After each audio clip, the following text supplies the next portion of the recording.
शेर कैसे बना माँ दुर्गा का वाहन। शेर के माँ दुर्गा का वाहन बनने की कहानी तब शुरू होती है जब देवी पार्वती घोर तपस्या करके भगवान शिव को पति के रूप में पाने की कोशिश कर रही थी। सालों तक तप करने के बाद माता पार्वती को भोले भंडारी अपनी पत्नी के रूप में अपना लेते हैं। इसी बीच तपस्या की वजह से माँ पार्वती का रंग काफी काला पड़ गया था।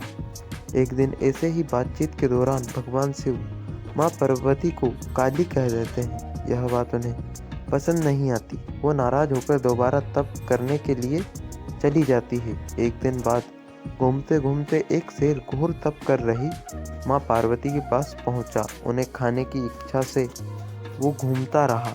माँ को तप में लीन देखकर शेर भी वही इंतजार करता रहा। देवी का इंतजार करते करते सालों बीत गए। शेर माँ पार्वती के तेज की वजह से उनके पास नहीं पहुंच पाता था।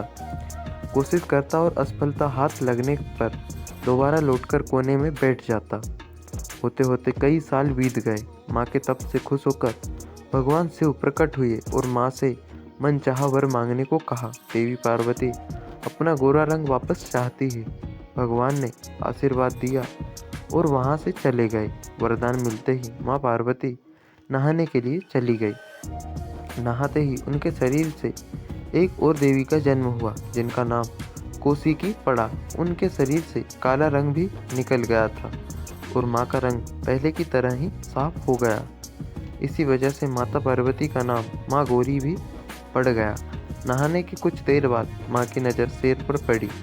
शेर को देखते ही उन्होंने भगवान शिव को याद किया और शेर के लिए भी वरदान मांगा। माता पार्वती ने भगवान से कहा, हे नाथ, यह शेर सालों से मुझे भोजन के रूप में ग्रहण करने के लिए इंतजार कर रहा था। मेरे पूरे तप के दौरान यह यही था। जितना तप मैंने किया उतनी ही तपस्या इसने भी की है। इसी वजह से अब वरदान के रूप में इस शेर को मेरी सवारी बना दीजिए। भगवान ने प्रसन्न होकर माता की बात मान ली और शेर को उनकी सवारी बना दिया। आशीर्वाद मिलने के बाद माता शेर पर सवार हो गई और तभी से उनका नाम माँ शेरावाली और दुर्गा पड़ गया।